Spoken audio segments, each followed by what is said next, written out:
Wolon, di Dodo, dan teman-teman lain yang ada di YouTube maupun di Facebook. Kita bersyukur karena Tuhan telah menyertai kita sepanjang setengah hari, dan bersama Tuhan akan sempurnakan pelayanan kita. Mari kita hidup bergaul dengan Tuhan melalui berdoa dan belajar firman Tuhan di siang hari ini. Mari kita berdoa. Bapa surga, Bapa yang baik, terima kasih Tuhan untuk waktu yang indah ini. Tuhan melawat kami, menghampiri kami, dan Tuhan mengundang kami berada di hadirat Tuhan. Kiranya lagu pujian tadi boleh naik di tempat hadirat Tuhan, menyenangkan hati Tuhan, dan merupakan lagu pujian dari kami. Biarlah Roh Kristus dan Roh Kudus menguasai hati pikiran kami, pimpin acara ini dari awal hingga akhir, dan pakailah seluruh alat-alat, dan juga hamba-Mu, Saudara Simon yang mengelolanya, agar semua berjalan dengan baik. Ampuni dosa kami, dalam nama Yesus kami berdoa. Amin. Sebagai lagu buka, mari kita nikmati lagu rohani yang akan ditayangkan saat ini untuk kemuliaan bagi nama Tuhan.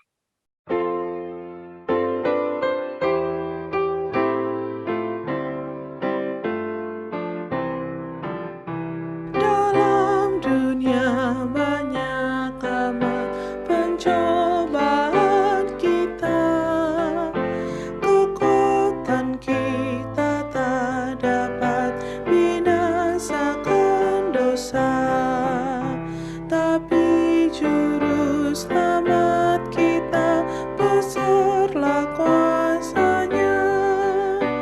Bangunlah hai orang saleh, kenakan percaya. Percaya yang menang, percaya yang menang. Ajaiblah percaya yang kalahkan dunia. Orang saleh sepanjang masa yang sebelum kita, pegang teguh pengharapan dan tetap percaya. Meski tajam panas setan mau membunuh kita, dapat kita lawan setan asalkan percaya. Percaya yang menang, percaya yang menang. Ajaiblah percaya yang kalahkan dunia. Kanan kiri ada musuh yang menyerang kita. Majulah jangan bertanggung, tetaplah setia.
Baiklah, saat ini kita akan kembali belajar roh nubuat, masih tentang pekabaran 3 malaikat.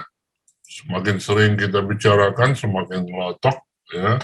Dan kita semakin dapat idenya bagaimana untuk menginjil di akhir zaman ini. Sekali lagi, pekabaran malaikat pertama, kedua, ketiga, intinya satu, kita membutuhkan iman Yesus. Kita harus beriman kepada Yesus. Karena kebenaran Kristus, kebenaran dan pembenaran dan pengudusan Kristuslah yang memungkinkan saudara dan saya menurut hukum Tuhan secara sempurna dan memiliki ketekunan dan kesabaran orang-orang kudus. Ya. Baru setelah punya Yesus, kita bisa menghadapi pekabaran malaikat pertama, pengumuman di tahun 1844, tiba saatnya penghakiman dari bulan 1814, dan sembahlah Allah yang hidup setelah hari Sabat. Nah, malaikat kedua, ya, kita harus beriman pada Yesus untuk bisa menghadapi berita Injil. Mana beritanya adalah sudah rubuh Babel, anggur dan cabul. Apa ini? Kita akan lanjutkan pelajaran dari hamba Tuhan Pendeta Ringo.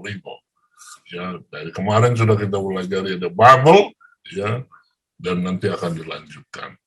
Lalu yang ketiga, bagi mereka yang ikut Tuhan, ya, nasib orang yang menyembah Tuhan, yang hidup di dalam Sabat, mereka oleh karena iman Yesus mereka akan tekun dan sabar, ya, dan menuruti hukum Tuhan 100%.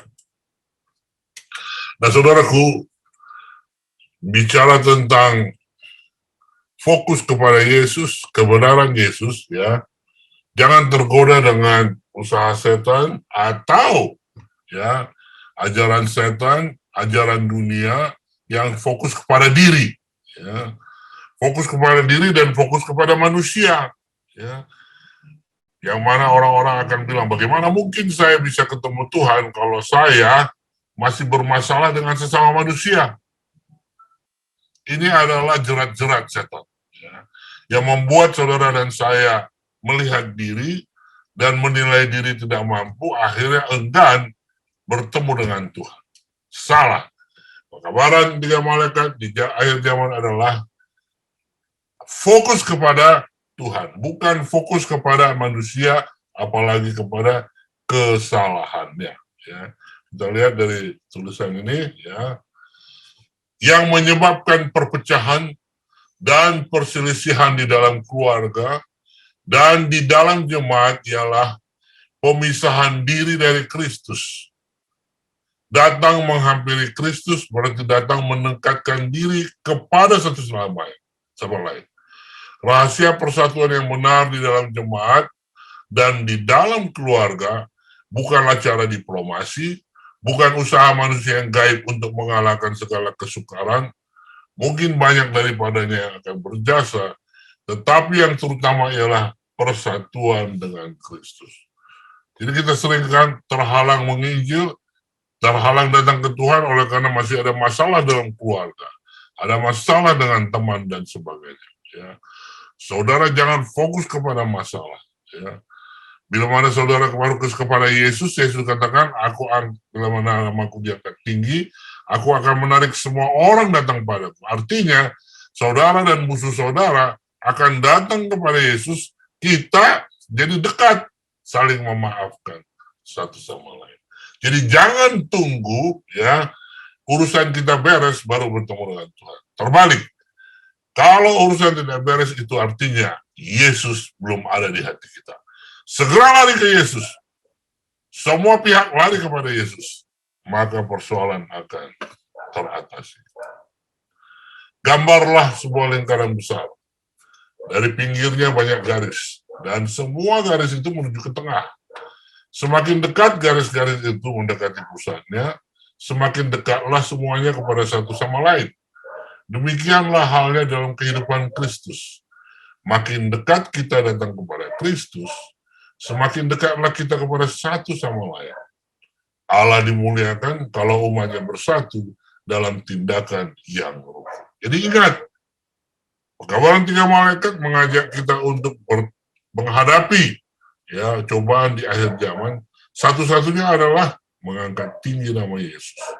Fokus kepada Yesus, jangan fokus kepada diri, orang lain daripada Tuhan. Ya. Karena dengan kita fokus kepada Tuhan, maka orang-orang lain di sekitar kita pun akan mendekat dengan Tuhan, dan kita dekat dengan Tuhan, yang lain dekat dengan Tuhan, akhirnya kita saling berdekatan. Jadi kalau di rumah kita punya masalah, suami istri, anak-anak, jangan fokus kepada kelemahan orang. Jangan fokus kepada persoalan. Berarti Yesus yang belum hadir dalam diri kita. Biarlah hidup ini yang penuh dengan konflik dan kekhawatiran dibawa ke dalam hubungan dengan Kristus. Kemudian diri sendiri tidak akan ada lagi menuntut supremasi. Ya, jadi tidak ada saling menuntut bila mana semua datang kepada Yesus. Bila mana kita bisa bergaul bersama, saling menolong satu sama lain menuju surga, bila mana percakapan adalah mengenal ilahi dan perkara-perkara surgawi, maka akan banyak yang akan dibicarakan. Ya. Jadi kalau kita mau menuju surga, dan yang kita bicarakan adalah Yesus, dan Yesus, apa yang Yesus buat, apa yang Yesus janjikan, maka akan banyak yang akan dibicarakan. Tapi bila mana percakapan berpusat pada diri sendiri, perkara duniawi, tersinggung, dan yang lain sebagainya, dan yang tidak penting, maka lebih baiklah berdiam diri. Jangan cerita yang lain. Ceritakanlah tentang Yesus. Biarlah hidup ini yang penuh dengan konflik dan kekhawatiran dibawa ke dalam hubungan dengan Kristus, dan kemudian diri sendiri tidak akan lagi menuntut supremasi. Ya. Jadi jangan pernah mau mengatasi masalah di gereja, di rumah, ya, dengan model-model dunia, ya, win-win solution, yang penting didengar dulu apa kebutuhan. Tidak, saudaraku, tidak. Mari sama-sama datang kepada Yesus, ya. Sehingga kita melupakan diri sendiri. Kita sekali-sekali tidak boleh memberikan kepada dunia ini kesan yang palsu, bahwa orang-orang Kristen adalah satu umat yang selalu muram dan tidak berbahagia.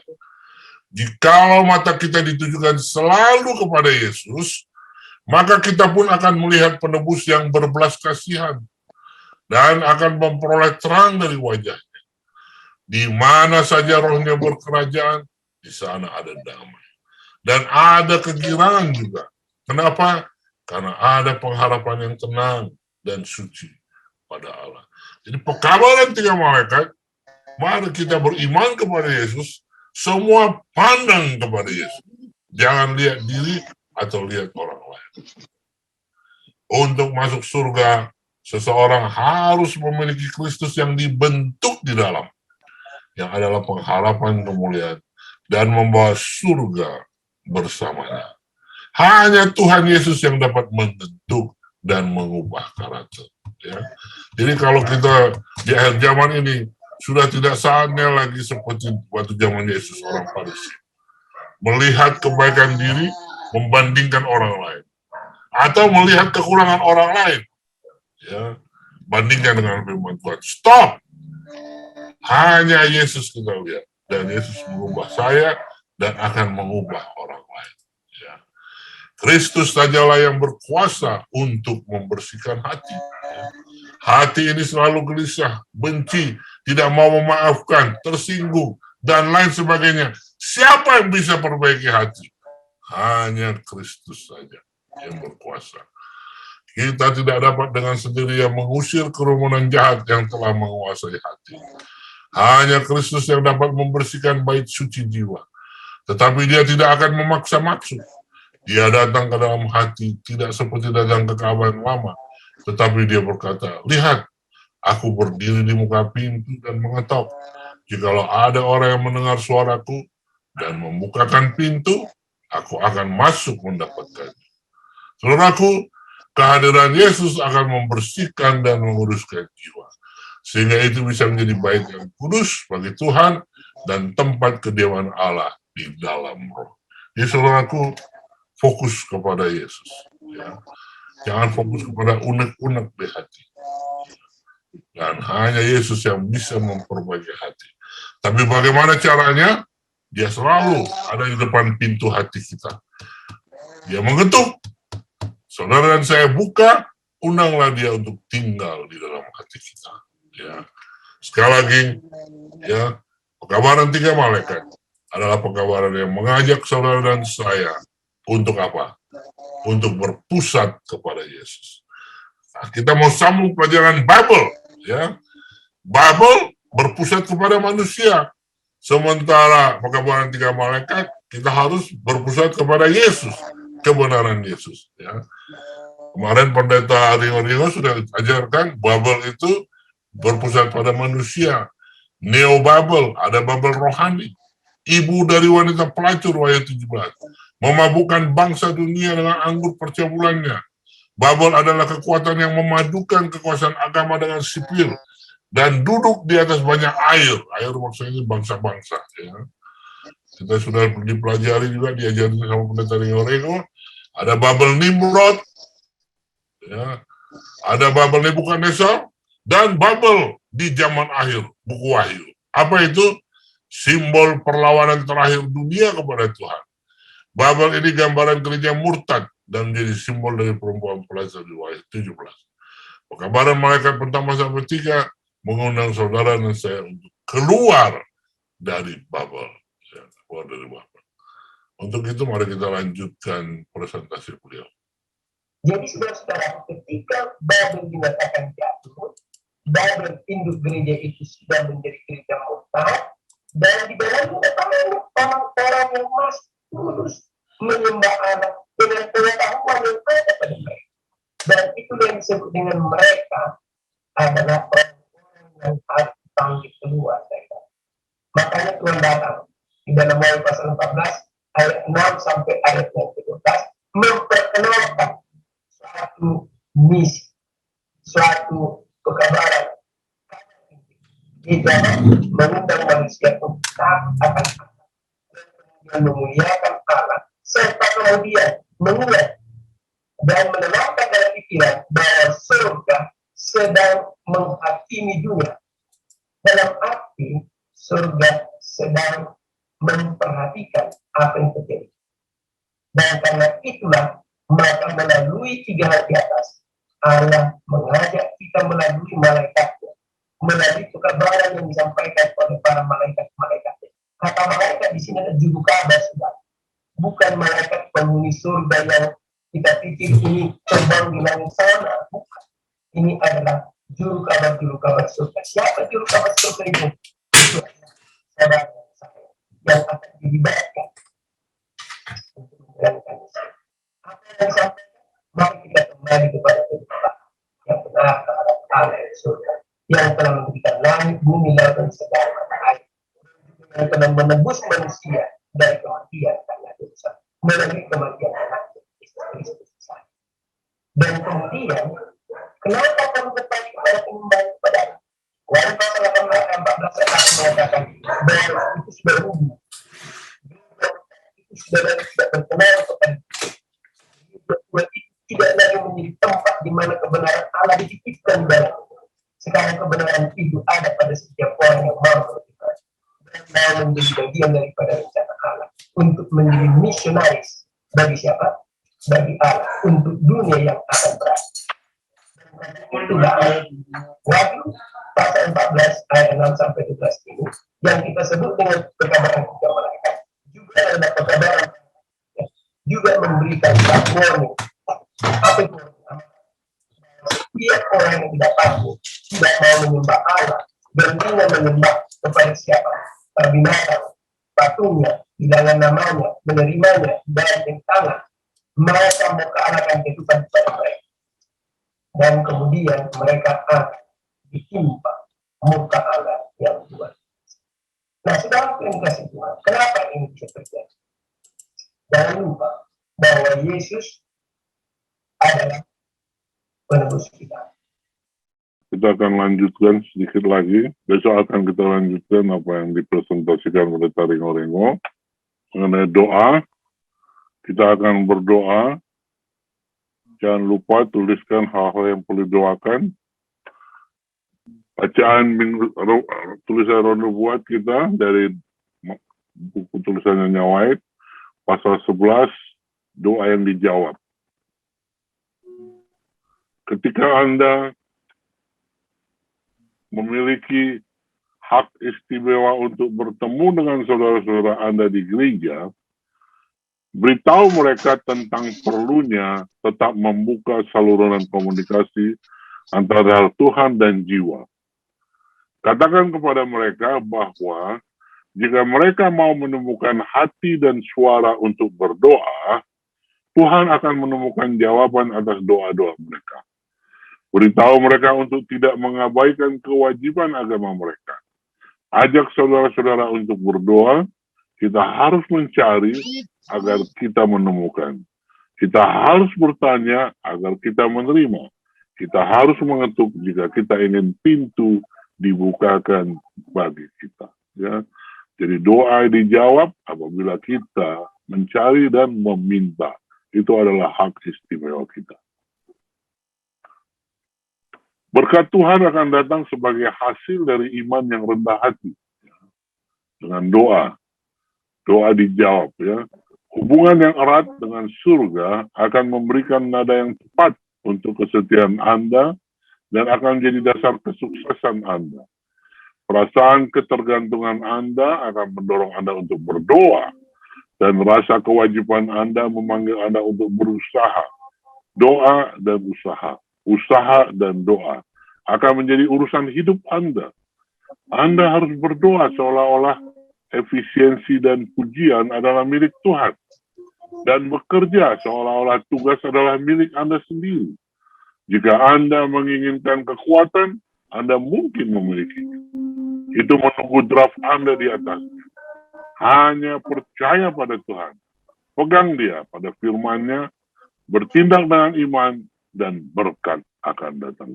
Haleluya. Ya, dengan berdoa, berkat Tuhan akan datang dari hasil iman yang rendah hati. Kemudian, dalam hal ini, kejeniusan, logika, kepastian tidak akan berguna. Mereka yang memiliki kerendahan hati percaya, Tuhan menerima dan mendengar doa mereka. Dan ketika Tuhan membantu, semua rintangan akan teratasi. Banyak orang dengan kemampuan alam yang hebat dan berpendidikan tinggi gagal ketika ditempatkan pada posisi yang bertanggung jawab. Sementara mereka yang memiliki kecerdasan yang lebih lemah dengan lingkungan yang kurang menguntungkan telah berhasil dengan luar biasa. Rahasianya adalah yang pertama, percaya pada diri mereka sendiri. Sementara yang kedua, bersatu dengan dia yang luar biasa dalam nasihat dan perkasa dalam bekerja untuk mencapai apa yang dia kehendaki. Jadi doa dijawab menolong kita apabila kita rendah hati. Ya. Yang berikut, doa-doa sederhana yang diinstruksikan oleh Roh Kudus akan naik melalui gerbang yang terbuka. Pintu terbuka yang telah dinyatakan Kristus, aku telah membukanya, dan tidak seorang pun dapat menutupnya. Doa-doa ini bercampur dengan dupa kesempurnaan Kristus, akan naik sebagai wewangian kepada Bapa, dan jawaban akan datang. Haleluya. Doa kesederhanaan dan iman seperti anak kecil, ya, akan dikabulkan. Jika ada orang yang haus, biarkan dia datang kepadaku dan minum. Barang siapa minum air yang akan kuberikan kepadanya, tidak akan pernah haus. Tetapi air yang akan kuberikan kepadanya akan menjadi mata air di dalam dirinya, yang memancar sampai kepada hidup yang kekal. Jika dengan janji ini di depan kita memilih untuk tetap kering dan layu karena kita kekurangan air kehidupan, itu kan adalah kesalahan kita sendiri. Jika kita mau datang kepada Kristus dengan kesederhanaan, seorang anak yang datang kepada orang tuanya di dunia dan meminta hal-hal yang telah dijanjikan, percaya bahwa kita menerimanya, kita akan mendapatkannya. Haleluya. Inilah kutipan tulisannya White yang menolong kita untuk boleh berdoa sesuai dengan apa yang Tuhan harapkan. Mari kita berdoa dengan penuh sukacita dan percaya akan dijawab Tuhan. Saat ini kita akan belajar Alkitab melalui program Sekolah Sahabat. Namun sebelum itu kita dengarkan lagu pujian ini.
Baik, selamat siang kepada saudara-saudara yang saya kasihi, yang sedang tergabung di dalam virtual ini.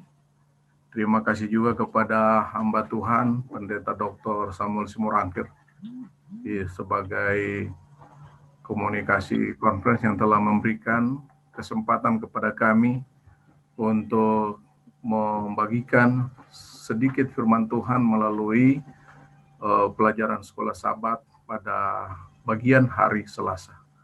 Tentu kita sangat bersyukur, bersukacita.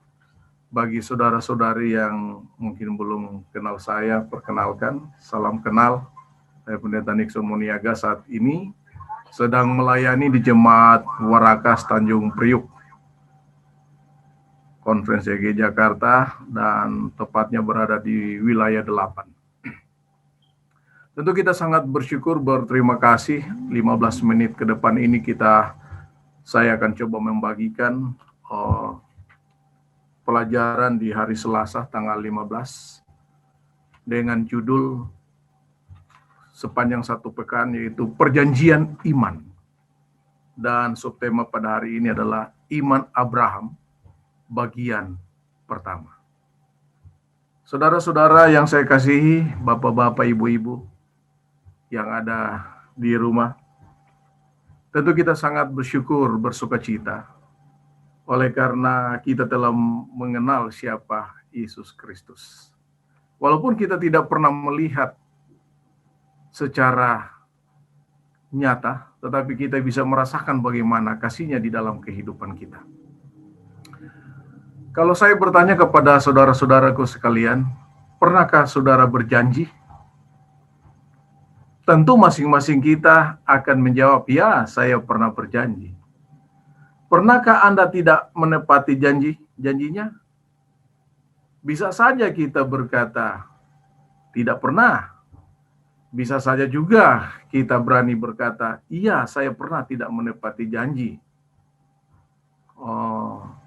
Lalu kemudian pertanyaan yang selanjutnya, pernahkah Anda merasa kecewa ketika seseorang berjanji dan janji itu tidak ditepati? sudah jelas kita akan katakan, ya saya kecewa. Saya merasa nggak percaya pada dia.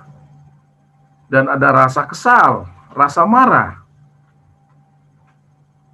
Saudara-saudaraku, sebelum saya masuk, ada seorang ibu, ini satu kisah nyata yang saya hadapi dalam pelayanan. Dia mengungkapkan kepada saya bahwa suaminya selalu berjanji, tapi lalu nggak ditepati. Lalu saya bertanya sama ibu ini, kamu kenal watak atau karakter suamimu? Kamu kenal temperamennya? Dongkol saya Pak Pendeta, dia berjanji, saya sudah masak, tahu-tahunya dia lupa, dia nggak datang makan. Dia berjanji sama anak untuk mau beli seekor anak anjing, tapi nggak pernah dibelikan. Lalu ternyata dia nggak kenal suaminya kalau suaminya ini punya karakter flegmatik, yang dia nggak sadar, dia sadar dia berjanji, tapi dia nggak sadari kalau dia lupa bahwa dia sudah berjanji. Lalu pada akhirnya saya katakan, karena ibu belum kenal suami ibu, ibu harus ingatkan dia, karena dia punya bawaan, dia nggak suka, nggak mau tepati, tapi itu kelemahan dia. Dia suka lupa, dan kalau nggak diingatkan, dia akan lupa terus, dan ibu akan menjadi kecewa. Saudara-saudaraku yang saya kasih dalam kasih Yesus Kristus, pada pelajaran hari ini sangat menarik sekali. Kenapa? Di dalam Kejadian pasal 15 ayat 6 sebagai ayat yang ditampilkan dalam pelajaran sekolah sahabat kita. Di dalam Kejadian 15 ayat 6, lalu percayalah Abram kepada Tuhan, maka Tuhan memperhitungkan hal itu kepadanya sebagai kebenaran. Mungkin kita bertanya, kenapa kok subtemanya iman Abraham bagian pertama, tapi di Kejadian 15 ayat 6 tidak ada kata Abraham, yang ada Abram. Kenapa bisa demikian? Dan bagi kita sebagai umat-umat Tuhan, kita lebih familiar dengan kata Abraham atau Ibrahim. Tapi kok muncul pada hari ini bahwa bukan Abraham, tetapi Abram. Saudara-saudara yang saya kasih dalam kasih Yesus Kristus, ini satu hal yang sangat menarik. Karena ketika firman ini dinyatakan, maka pada saat itu nama Abraham belum Abraham. Nama Abraham itu masih dipanggil Abram. Kenapa demikian, saudara-saudaraku? Kenapa bukan Abraham? Saudara-saudaraku, di dalam bahasa Ibrani, Abraham ini diartikan percaya kepada Tuhan. Jadi bukan hanya sekedar percaya kepada Tuhan, tetapi dia percaya kepada janji-janjinya. Itulah Abraham. Nah, menarik bahwa ketika kalau kita membaca Alkitab, saya nggak tahu berapa jarak waktunya antara pertemuan dia dengan Melkisedek setelah dia memenangkan peperangan. Tapi kalau kita lihat urutan daripada tulisan Alkitab dalam Kejadian 14, lalu masuk ke Kejadian 15. Maka setelah dia bertemu dengan Melkisedek, maka datang firman Tuhan kepada Abraham. Firman inilah yang dinyatakan. Lalu percayalah Abraham kepada Tuhan, maka Tuhan memperhitungkan hal itu kepadanya sebagai kebenaran. Kenapa? Dia diperhitungkan kebenaran. Saudara-saudaraku yang saya kasihi, bahwa Abraham dibawa keluar dan disuruh melihat ke langit, bahwa keturunanmu akan jadi banyak seperti langit, bintang di langit. yang tidak terhitung banyaknya. Sementara Abraham dalam posisi yang sudah tidak masuk akal. Sudah tua, lalu kemudian istrinya juga. Ya mari kita bayangkan, kita bisa merasakan, melihat bagaimana kalau sudah usia opung kita, omak kita di usia 70-an tahun, 80-an tahun. Bagaimana lagi bentuknya? Kulit sudah berubah, raut wajah yang cantik sudah berkeriput. Lalu bagaimana nanti bisa melahirkan? Sesuatu yang sangat masuk akal, tidak masuk akal. Namun Abraham dijanjikan bahwa engkau akan menjadi bangsa yang besar. Dan Abraham sangat percaya bahwa itu akan terjadi. Itulah sebabnya Tuhan memperhitungkan akan imannya. Apa yang dia imani, Tuhan perhitungkan sebagai suatu kebenaran di dalam kehidupan Abraham. Kehidupan Abraham adalah kehidupan iman. Dan penurutan bukanlah kehidupan dalam iman. Dan penurutan yang sempurna. Iman Abraham sangat besar dilihat dari segi fisik. Mustahil janji itu diperoleh. Namun iman yang dimiliki Abraham adalah jenis iman yang butuh penyerahan diri sepenuhnya. Butuh penyerahan total. Di dalam kehidupan kita, seberapa sepenuhnya kita memiliki iman kepada Yesus Kristus. Satu keluarga berdoa buat anaknya, tapi tidak mendapat kesembuhan. Lalu ada orang dekat berkata, di sana ada yang bisa menyembuhkan. Lalu kemudian dipanggillah orang itu, dan apa yang terjadi? Dibuatlah cara pengobatan tradisional. Dan akhirnya katakan, di dalam tubuhnya ada beling. Setelah dia baca mantra dan bahan-bahan yang dia siapkan. Lalu dia gosok. Lalu dia tiup. Ada beling. Tapi orang percaya. Mengaku sebagai umat Tuhan. Seberapa penuh iman kita kepada Kristus. Apakah iman kita seperti Abraham? Abraham bukanlah seorang tokoh yang sempurna. Abraham bukanlah seorang yang luar biasa dalam kehidupan sehari-hari.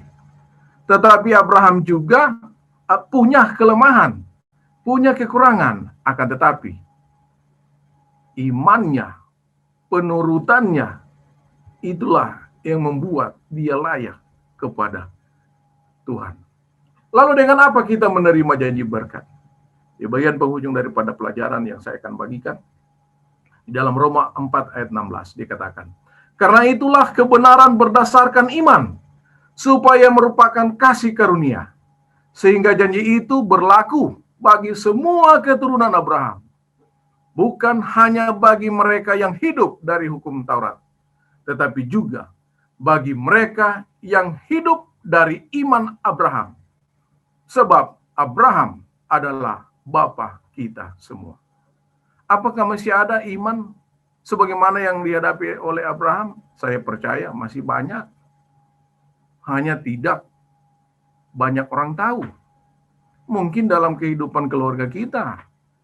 Mungkin di dalam masalah dalam pekerjaan kita, lalu Tuhan memberikan jalan keluar. Atau anak-anak kita di dalam pendidikan. Lalu mereka menjadi pemenang. Hari Sabat mereka tidak dikasih mereka bisa ikut susulan. Itu luar biasa. Bapak-bapak, ibu-ibu, satu kesaksian di bagian terakhir daripada pembahasan saya. Nanti kalau diskusi kami serahkan kepada moderator. Ketika kami dan keluarga ditempatkan di Kalimantan Timur, 2002 kami ditempatkan di Kalimantan Timur. Saudara-saudaraku, saya berpikir saya akan 1 tahun masih di kota, pengenalan situasi. Tapi apa yang terjadi? 1 minggu kemudian, langsung hasil dari rapat, Pak Pendeta Muniaga berangkat ke Mahakam. Saat itu daerah Mahakam belum sangat terkenal.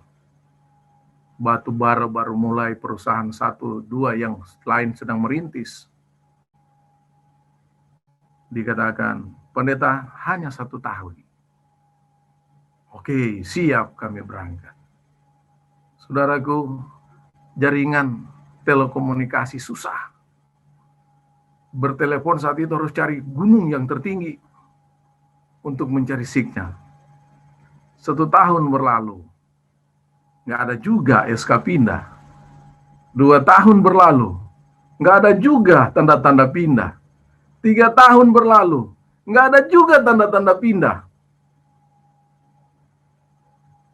5 tahun, ada informasi pendeta pindah. Lalu kemudian balik lagi. Apa yang saya mau sampaikan?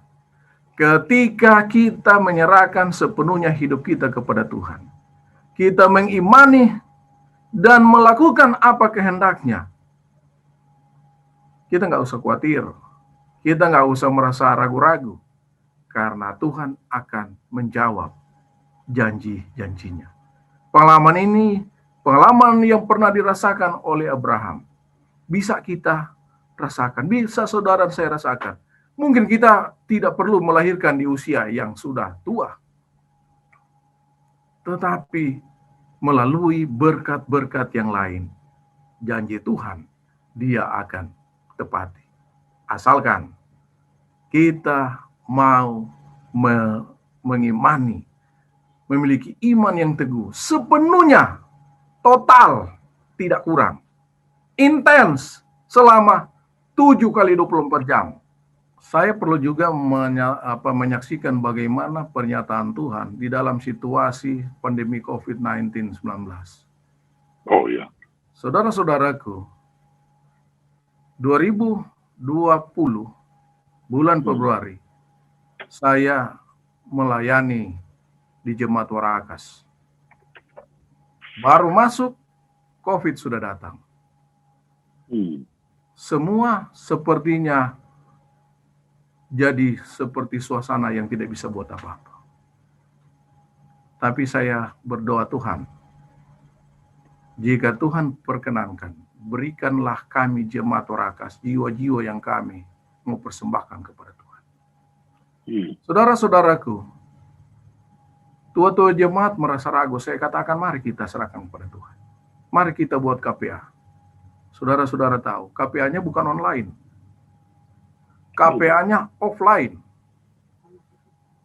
Dari rumah ke rumah sepanjang 1 tahun, mulai November, mulai Februari, sampai 2021, sampai hari ini, KPA itu offline. Saudara-saudaraku, partner saya usia 72 tahun. Saya katakan, Pak Ketua, enggak takut mati. Saya masih lebih muda. Pak Ketua sudah lebih. Kalau mati pendeta itu masalah biasa. Kalau Tuhan nggak izinkan nggak mati. Kalau Tuhan nggak izinkan kena COVID, nggak kena COVID. Saudara-saudara tahu, kami di wilayah Priuk itu, Tanjung Priuk, Jakarta Utara. Itu silih berganti, merah, orange, mau hijau, merah lagi. Tapi saudaraku, percaya atau tidak, di lingkungan gereja Masih Advent Hari ke-7 Warakas, tidak ada masyarakat yang kena COVID satupun sampai hari ini. Amin. Gereja dibuka terus. Dan saudara-saudaraku, di tahun 2020, untuk kemuliaan bagi nama Tuhan, 25 jiwa dipersembahkan kepada Tuhan. Amin, puji Tuhan. Itu karena iman, saudaraku. 2021, Sabat kemarin, genap 16 jiwa. Dan masih ada lagi yang ingin untuk minta mau menerima Yesus, mau ingin menjadi orang Advent. Saya katakan, Tuhan, Engkau sangat luar biasa. Saya tidak bisa mengelak ketika ada orang menjabat tangan saya, mencium tangan saya. Saya nggak bisa mengelak. Tapi apa yang saya lakukan? Sepanjang KPA, saya nggak mau pegang hidung, saya nggak mau mengorek wajah saya. Sesudah itu saya cuci tangan, bawa ada sanitizer. Dan saudara-saudaraku, puji Tuhan, sampai seluruh tim KPA sudah menerima vaksin kedua. Tidak ada satupun yang terpapar COVID-19. Dan doa saya, biarlah Tuhan sampai berlalu. Semua masyarakat divaksin dan semua hidup normal. Jangan ada yang kena tim KPA kan. Bahkan jemaat tempat berkumpul. Saudaraku, kenapa? Saya percaya pengalaman Abraham masih bisa menjadi pengalaman saudara dan saya saat ini. Yang menjadi pertanyaannya, apakah saya sungguh yakin? Kiranya Tuhan memberkati, kami kembalikan kepada moderator. Haleluya, amin. Terima kasih Pendeta Nixon Modiaga, pemaparan yang sangat baik pelajaran kita hari ini. Terpujilah nama Tuhan.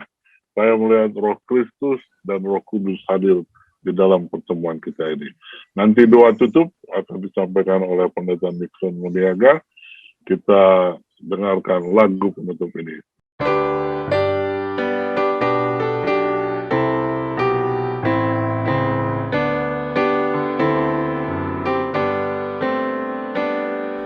Aku suka ceritakan yang ada di surga, yang penuh kemuliaan, kasih-Nya Tuhan.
Mari kita satu dalam doa.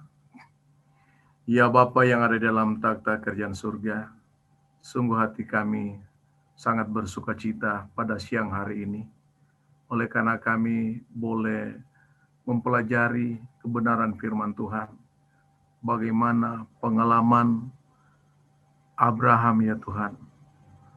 Tentu dia adalah manusia biasa sebagaimana kami ada saat ini. Tuhan, kalau Abraham telah Tuhan tuntun dan dia bergantung sepenuhnya kepadamu Tuhan. Bahkan menyerahkan anaknya yang begitu lama dia nanti-nantikan. Dia tidak mengelak dari permintaan Tuhan. Tuhan, kami menyadari bahwa di dalam persekutuan kami pada siang hari ini melalui virtual,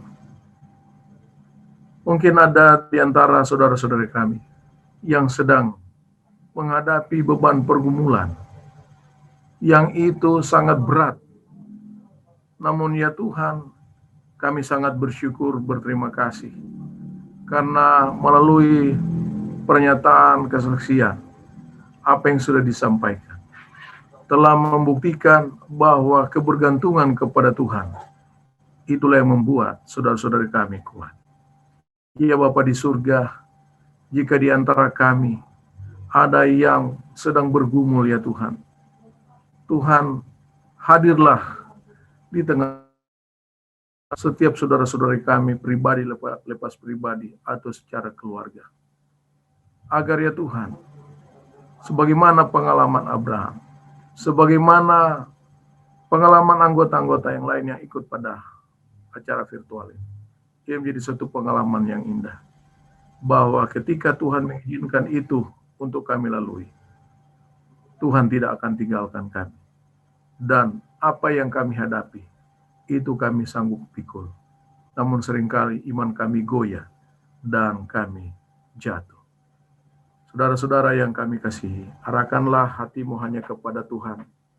Janganlah menyimpang ke kiri atau ke kanan.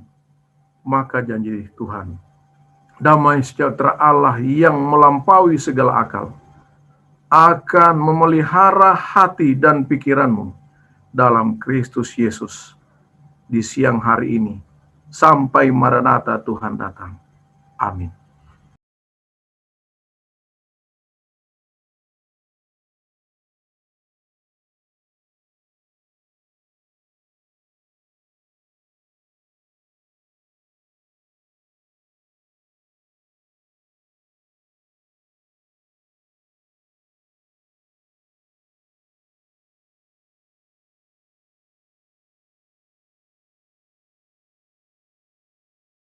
Baik saudara sekalian, seperti biasa saya akan membagikan pelajaran sekolah sahabat kita untuk kita pelajari terlebih dahulu.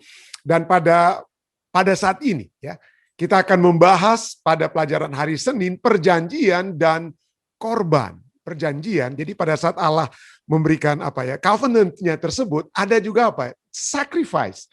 Ada sacrifice atau pengorbanan yang terjadi untuk memenuhi perjanjian tersebut. Nah, seperti yang kita sudah waktu lalu pernah bahas, bahwa yang biasanya yang harus diharapkan berkorban itu adalah kelompok yang lemah. Pada saat raja-raja yang besar mengalahkan kerajaan yang dikalahkan, maka yang dikalahkan itu harus apa?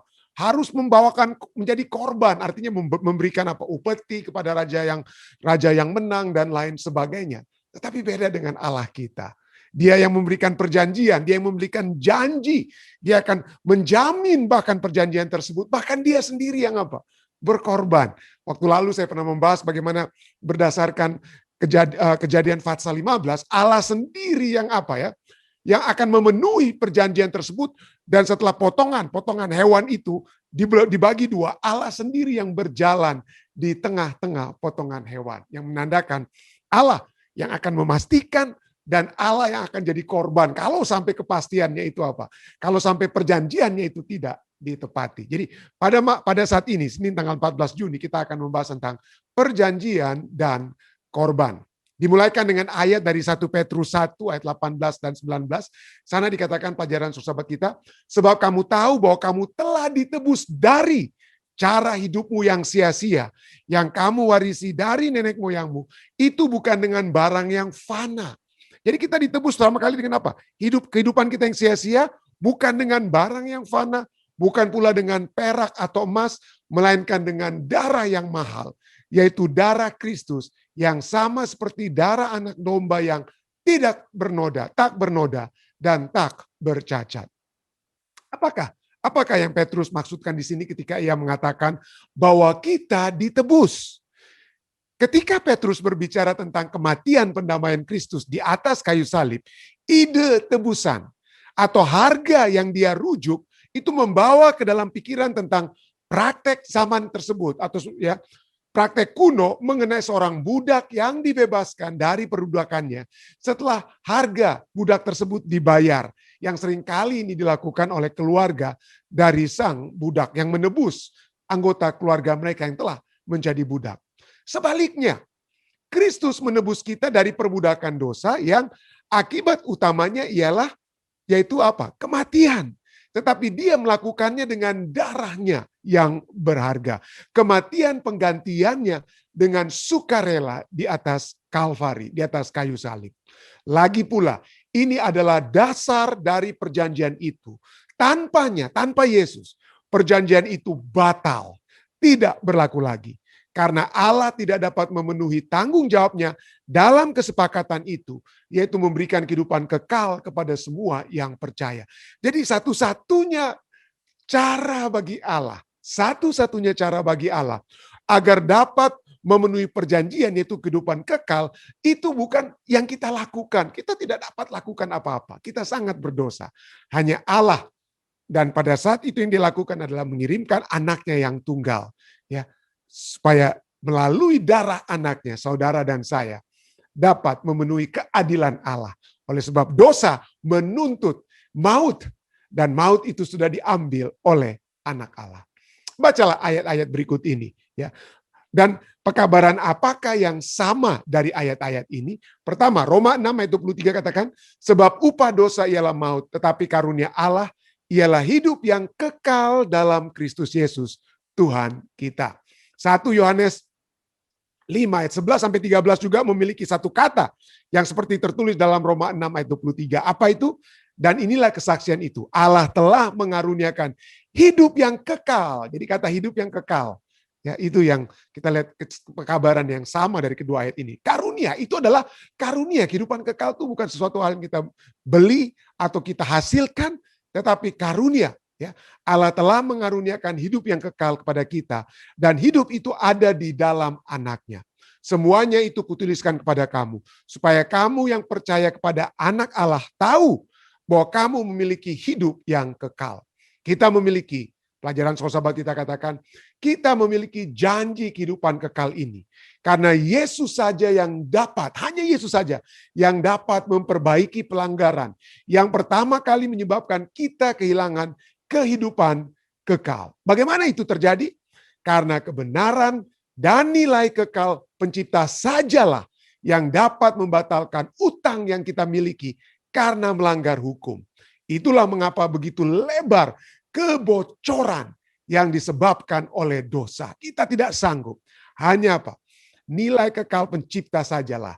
Itulah mengapa, itu sebab dikatakan apa? Mengapa begitu lebar kebocoran yang disebabkan oleh dosa. Bagaimanapun, apa yang akan dikatakan sekarang tentang keseriusan hukum moral kekal Allah jika makhluk terbatas, saudara dan saya, duniawi dan makhluk ciptaan dapat membayar hukuman karena melanggarnya. Kalau kita dapat membayar sendiri pelanggaran kita, apa yang dapat terjadi? Tidak dapat itu dilakukan. Ya. Hanya seorang yang sama dengan Allah sendiri, di mana di dalam dia berdiam kehidupan yang tidak diadopsi dan tidak diperoleh dan kekal, dapat membayar tebusan yang diperlukan untuk membebaskan kita dari utang yang kita buat terhadap hukum. Beginilah caranya janji-janji perjanjian itu digenapi. Beginilah kita memiliki janji kehidupan yang kekal. Bahkan sekarang, beginilah kita ditebus dari dosa dan kematian. Pelajaran kalau sekolah sahabat kita kemudian diakhiri dengan satu ilustrasi ya. Bayangkan, katakan. Bayangkan seorang anak dalam sebuah museum seni.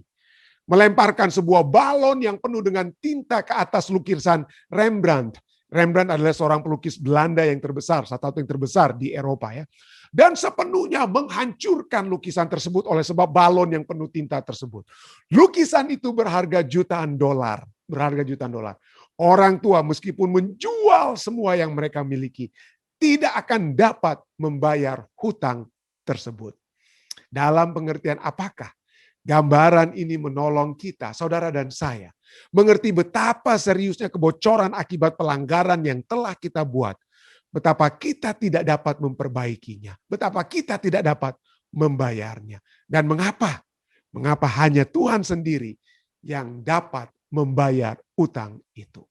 Jadi pelajaran kita pada saat ini berbicara tentang pengorbanan yang Yesus sudah buat. Hanya Yesus dapat lakukan. Ya. Nah, pada saat kita berbicara tentang korban atau menjadi korban atau mengorbankan, ya seringkali kita di zaman sekarang ini kita tidak lagi berbicara tentang sacrifice, berkorban. Ya, kalau mengorbankan orang lain, iya. Tapi kita hidup di zaman di mana kita segala sesuatu itu berfokus kepada diri kita sendiri. Walaupun kita seringkali ya mengagungkan orang-orang yang rela berkorban, orang yang dapat menjadi pahlawan. Ya, seringkali kita melihat di YouTube bagaimana orang yang menyelamatkan orang lain. Wah, itu menjadi berita hebat. Kenapa orang yang berkorban bagi orang lain menjadi berita hebat? Karena sudah begitu jarang orang yang mau berkorban, membantu orang yang sedang tenggelam misalnya. Beberapa waktu lalu ada orang konsul British yang menyelamatkan seorang wanita muda di China yang tenggelam. Konsul tersebut terjun ke air menyelamatkan wanita tersebut. Dan ini menjadi berita besar. Kenapa? Waduh, konsul yang hebat, ya, posisi tinggi dari kerajaan Inggris, tapi rela untuk menyelamatkan seorang wanita Cina yang sedang dalam hampir tenggelam. Ya, ini sukar bagi manusia sekarang ini untuk berkorban. Masing-masing kalau ada kecelakaan atau apa ya kita ambil, kita punya mobile phone untuk kita ambil gambar. Nggak ada yang jarang yang mau berkorban untuk memberikan keselamatan. Ya, saya teringat satu kisah yang ditulis dari satu buku yang ditulis oleh O. Henry ya, yang berjudul The Gift atau Hadiah of the Magi. Kalau Majus itu singular, kalau pluralnya itu Magi ya, magi atau orang Majus, orang Magi ya, Magi ya. Jadi di sini diceritakanlah dalam kisah pendek ini yang ditulis oleh O. Henry di tahun 1905 tentang adanya satu pasangan yang saling mencintai satu dengan lain. Mereka tidak memiliki anak, tapi mereka saling mencintai satu dan lain. Suami baru memiliki gaji per minggu waktu itu di tahun 1900-an di Amerika Serikat di New York. Mereka mereka punya apartemen di New York. Dengan gaji yang cuma $20 per minggu. Itu cukup hanya untuk bayar uang rental atau sewa apartemen mereka, dan untuk makan mereka tidak ada lagi sisa.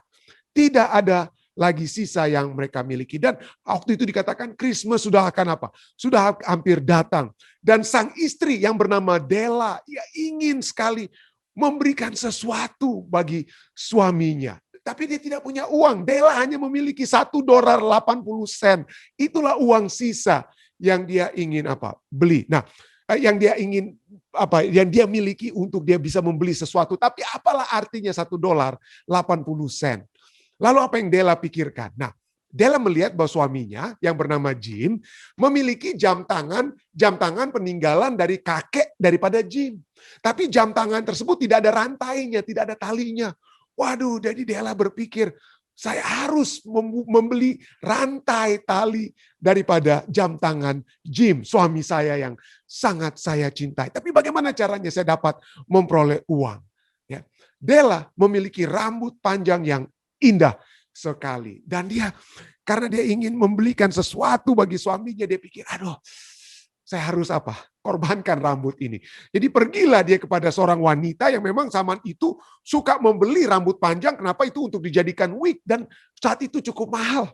Ya, saat itu cukup mahal. Jadi dia pergi kepada wanita tersebut, dan wanita pembeli yang akan membeli rambut daripada Della itu setuju $20. $20. Jadi oke, Della katakan dia lihat rantai untuk jam tangan suaminya yang bernama Jim itu berharga $21.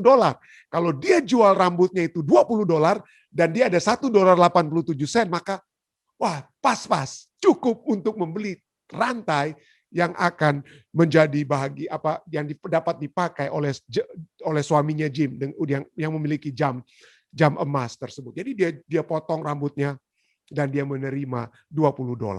Lalu dia apa? Beli rantai untuk jam tangan suaminya. Wah, dia apa ya? Dia pulang, dia siapkan makan malam dengan hati yang berdebar-debar. Bagaimana nanti kalau apa? Suaminya pulang akan kaget melihat rambutnya yang sudah apa? Pendek. Suaminya itu sayang sekali dengan apa? Bangga. Suaminya itu membanggakan rambutnya seperti dia juga bangga dengan rambut tersebut. Tapi sekarang sudah dipotong dan betul. Kemudian suaminya apa? Suaminya datang dan betul suaminya kaget sekali melihat rambut istrinya yang sudah sangat apa? Sudah dipotong. Waduh, suaminya memandang. Anda mungkin sudah pernah dengar cerita ini ya. Suaminya memandang dengan apa? Seperti apa? Syok yang begitu hebat. Ya, lalu istrinya Della datang, dia peluk suaminya, dia katakan, "Jim, jangan khawatir ya." Ya. Kenapa? Karena saya harus memotong rambut untuk jual supaya saya dapat memberikan kepadamu hadiah Natal yang dapat apa? Berarti bagi engkau. Lalu Jim berkata kepada Della istrinya, jangan khawatir tentangnya. Tidak ada yang dapat merubah cinta saya kepada engkau. Ya, rambutmu akan panjang kembali. Tidak ada yang dapat merubah cinta saya walaupun engkau sudah potong rambutmu. Ya, tetapi ya kenapa dia kaget? Dia katakan, kenapa saya kaget untuk apa? Karena ingin melihat apa? Melihat rambutmu. Karena saya juga ingin memberikan kamu hadiah, ya. Jadi pada saat itu dia memberikan apa ya? Memberikan hadiahnya, ya. Dia memberikan hadiahnya kepada Della. Tapi pada saat Jim memberikan kepada Della, apa yang terjadi ya? Sebelum dia membuka ya, sebelum dia membuka hadiah daripada suaminya, dia katakan, "Oh no, tunggu. Saya berikan dulu apa? Saya akan memberikan dulu apa? Hadiah kepadamu. Saya akan memberikan kepadamu." Tapi dia katakan, suaminya paksa. Dia katakan, buka saja dulu. Buka dulu hadiah. Buka hadiah itu. Ya. Lalu kemudian apa? Oke, dia katakan. Lalu dia apa? Dia buka hadiah tersebut. Dan dia lihat apa? Satu sisir yang begitu apa? Satu sisir yang indah. Satu sisir yang indah karena apa? Dari silver, dari perak. Ya. Satu sisir yang sangat indah. Tapi Jim katakan, it's okay. Rambutmu akan panjang. Kamu akan dapat menggunakan sisir tersebut. Jim katakan, aku melihat kamu sering memandang sisir tersebut. Itulah sebabnya aku memberikan kamu sisir tersebut. Lalu dia katakan, oke, terima kasih Jim. Dan ini hadiah yang saya ingin apa? Saya berikan kepadamu. Lalu dia berikan kepada siapa? Dia berikan kepada Dia berikan kepada Jim, lalu Jim itu buka. Dia buka, lalu dia keluarkan apa? Rantai tersebut. Jim keluarkan rantai tersebut. Lalu dia katakan apa? Jim, pakai itu di jam yang kakekmu telah berikan kepadamu. Pasang itu tali rantai tersebut di jam tersebut. Lalu apa yang Jim katakan? Della, jam tersebut telah saya jual. Jam tersebut telah saya jual karena saya hendak menggunakan uang untuk menjual jam tersebut untuk membeli sisir perak yang saya berikan kepadamu.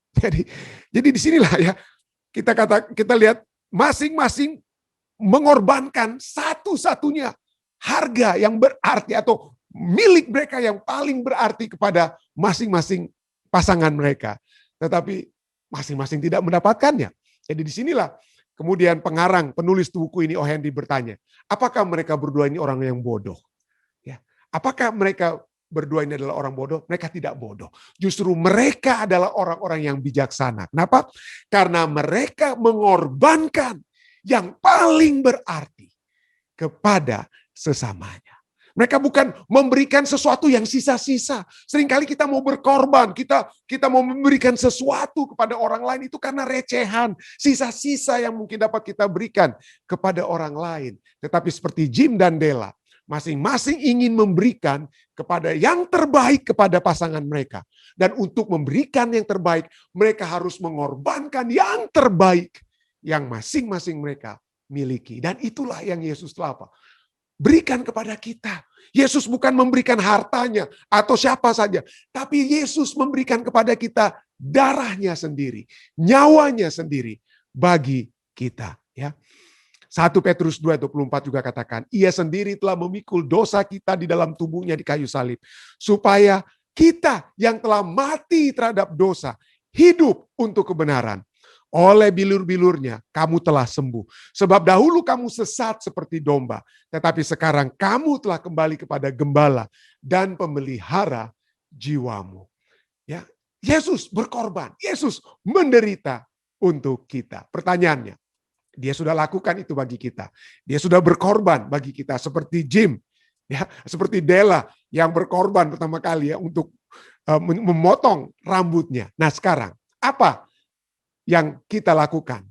Apa yang dapat kita lakukan seperti Jim yang mengorbankan yang terbaik yang dia miliki? Ya. Yesus sudah berkorban untuk kita. Bagaimana kita? Apa korban atau penderitaan yang dapat kita berikan kepada Yesus? 1 Petrus 2:1 katakan apa? Sebab untuk itulah kamu dipanggil, saudara dan saya. Karena Kristus pun telah menderita untuk kita, untuk saudara dan saya, dan telah meninggalkan teladan bagimu, supaya kamu mengikuti apa? Jejaknya. Waduh, supaya kita mengikuti jejak Tuhan dalam hal apa ya? Dalam hal apa di sini sepertinya? Dalam hal menderita. Dalam hal menderita. Filipi 3:10 katakan apa? Yang ku kehendaki ialah mengenai dia dan kuasa kebangkitannya dan persekutuan dalam penderitaannya. Rasul Paulus, Petrus berbicara tentang mengikuti jejak Yesus. Filipi, Rasul Paulus pada jemaat Filipi katakan apa? Mengenal Yesus yang ku kehendaki dan kuasa kebangkitannya dan persekutuan dalam penderitaannya di mana aku menjadi serupa dengan dia di dalam kematiannya. Rasul Paulus rindu untuk mati seperti Yesus, ya. Yesus ya, mati seperti Yesus. Filipi ya. Filipi 1:29. Sebab kamu dikaruniakan bukan saja untuk percaya kepada Kristus, melainkan juga untuk menderita, melainkan juga untuk menderita untuk dia. Nah, kalau kita lihat, oke-oke saja lah ya, mungkin di zaman Perjanjian Baru, banyak orang-orang Kristen itu yang dianiaya oleh anggota keluarga mereka. Dianiaya oleh orang-orang Kristen, bukan orang Kristen, oleh orang-orang Yahudi lainnya. Seperti Stefanus yang mati dilempari batu oleh Saulus pada saat itu. Dan dianiaya banyak orang-orang tersebut yang dianiaya. Ya. Dan Yesus sendiri sudah amarkan dalam Matius 5 ayat 10. Berbahagialah dikatakan apa? Orang yang dianiaya karena kebenaran, karena mereka akan memiliki kerajaan Allah. Dan kepada murid-muridnya juga Yesus berkata dalam Yohanes 15 ayat 18. Jika dunia membenci engkau, keep in mind, jangan khawatir. Kenapa? Karena mereka, dunia telah membenci aku terlebih dahulu. Ya. Jadi kita lihat bagaimana umat-umat di zaman Perjanjian Baru, banyak yang mati sekalipun, menderita seperti Yesus. Murid-murid saja seperti apa ya, menderita mati seperti apa? Mati seperti Yesus. Petrus bahkan apa? Petrus bahkan tidak merasa layak untuk disalib seperti Yesus, makanya dia disalib terbalik. Ya, kepala di bawah. Karena mereka ingin menderita seperti Yesus. Dan saat ini mungkin dalam dunia saat ini mungkin ada di tempat-tempat tertentu orang-orang yang memang menderita seperti Yesus dan dianiaya dan mati, dibakar oleh sebab keyakinan atau kepercayaan mereka. Ada yang seperti itu. Tetapi ya, bagaimana dengan saudara dan saya yang mungkin di Amerika ya, atau di Indonesia ya, ada di Manado, Sulawesi Utara yang Anda tidak merasa ada apa ya? Ada aniaya seperti mungkin saudara kita di tempat lain yang sukar untuk bangun gereja dan lain sebagainya. Penderitaan apa yang kita miliki? Yang dapat kita apa? Berikan untuk mengikuti teladan Yesus. Penderitaan apa? Apa artinya menderita untuk Yesus bagi kita yang saat ini seakan-akan seperti saya di Amerika yang bebas beragama. Apa penderitaan kita seperti Yesus? Ya, jadi yang bagaimana? Ya, bagaimana yang harus kita miliki? Nah, di sini dikatakan apa ya? Yesus katakan dalam Lukas 9 ayat 22 sampai 25. Katanya kepada mereka semua, setiap orang yang mau mengikut aku, ia harus menyangkal dirinya, memikul salibnya. Ya, salib Yesus setiap hari, bukan sekali pada saat Anda dianiaya mati lalu apa? Tidak, dikatakan apa? Kita harus menyangkal diri kita, memikul salibnya setiap hari dan mengikut aku. Karena barang siapa mau menyelamatkan nyawanya, ia akan kehilangan nyawanya. Tetapi barang siapa kehilangan nyawanya karena aku, ia akan menyelamatkan. Tapi di sini kita sedang lihat konteksnya apa? Kehilangan nyawanya setiap hari. Ya. Ayat 25. Apakah gunanya seorang memperoleh seluruh dunia, tetapi ia membinasakan atau merugikan dirinya sendiri. Dan kalau kita lihat dalam konteks ini, pada saat Yesus berbicara memikul salib, orang yang memikul salib di zaman Yesus itu dalam perjalanan untuk mati. Kita memikul salib supaya kemudian kita mati di salib. Jadi memikul salib itu artinya kita berjalan menuju kematian. Tapi lihat, di sini dikatakan apa? Kematian di setiap hari. Pertanyaannya, saudara dan saya kita harus dikatakan apa? Yang mau mengikut aku harus menyangkal dirinya, memikul mati setiap hari. Dan mengikut Yesus. Ya. Jadi kematian di setiap hari yang bagaimana? Ya. Kematian setiap hari yang bagaimana yang harus menjadi bagian kita sebagai pengikut Kristus. Ya. Agar supaya kita tidak kehilangan nyawa. Ini bukan berbicara tentang apa? Kita jangan menyelamatkan jiwa kita, nyawa kita setiap hari. Kita harus kehilangan nyawa kita. Dengan kata lain, setiap hari harus kehilangan nyawa kita. Jadi bagaimana caranya? Nah, ini dia ya. Galatia 2 ayat 19 bagian akhir sampai ayat 20 katakan apa? Aku telah, Rasul Paulus katakan apa? Aku telah disalibkan dengan Kristus. Tapi Rasul Paulus matinya bukan karena dia disalib loh. Dia dipenggal. Rasul Paulus mati bukan disalib, dia mati dengan dipenggal. Tapi dengan kata lain, kata disalib itu adalah satu apa? Simbol. Simbol apa? Ini dia. Kematian yang setiap hari, mengikuti Yesus setiap hari, dan disalibkan setiap hari. Mari kita lihat. Aku telah disalibkan dengan Kristus. Namun aku hidup. Ya, aku hidup.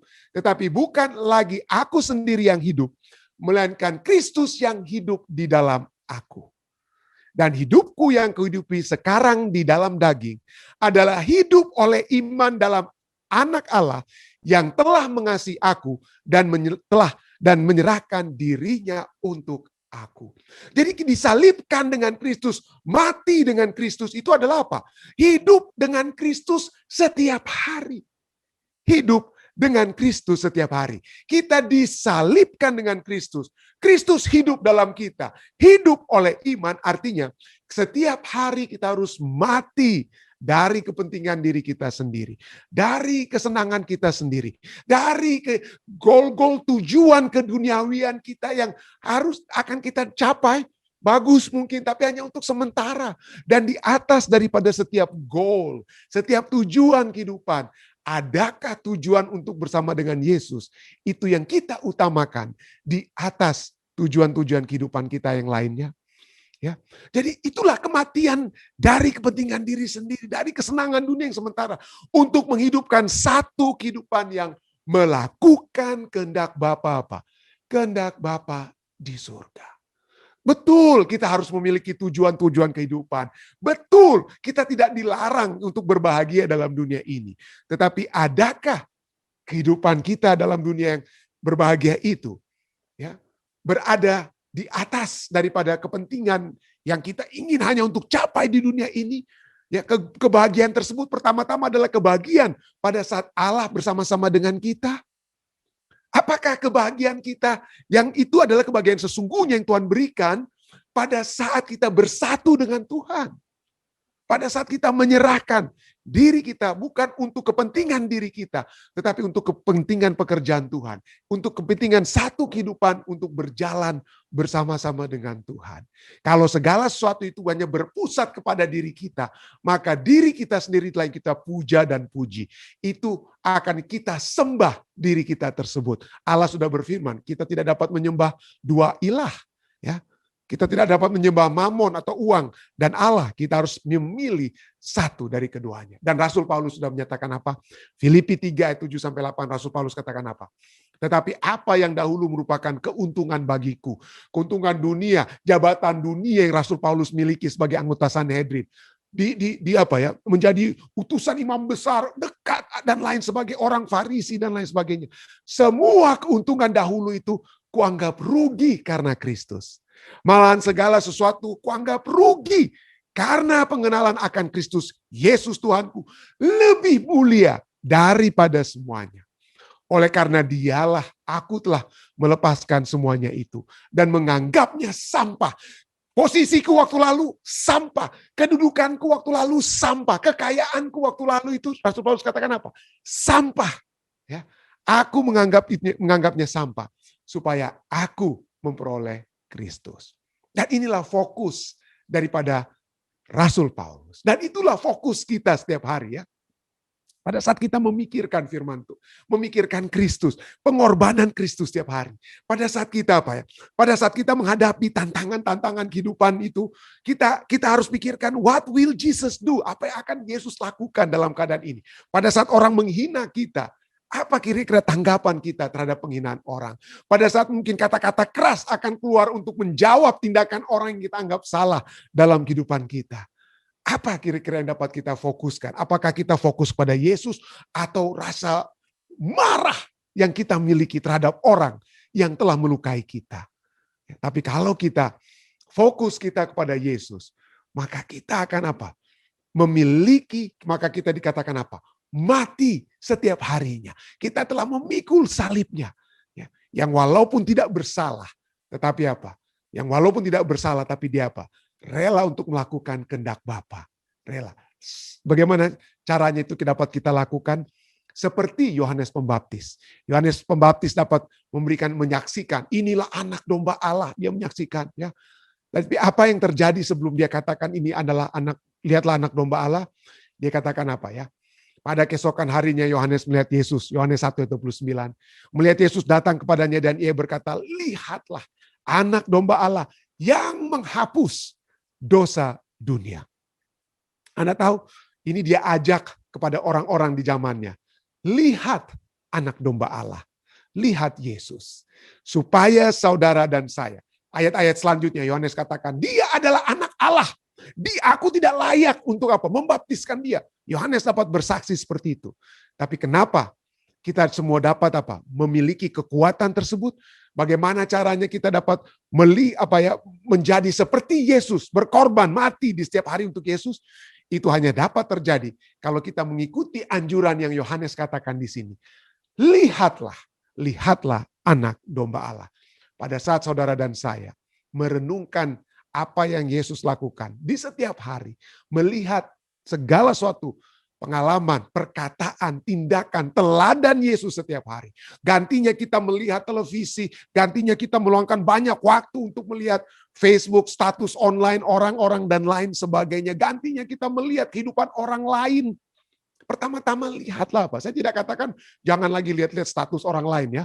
Tidak, saya katakan pertama-tama adakah kita memulaikan hari kita dengan melihat Yesus. Ya. Kalau kita melihat Yesus setiap hari, maka segala sesuatunya itu dapat kita lihat sebagai apa? Seperti Rasul Paulus katakan, sampah.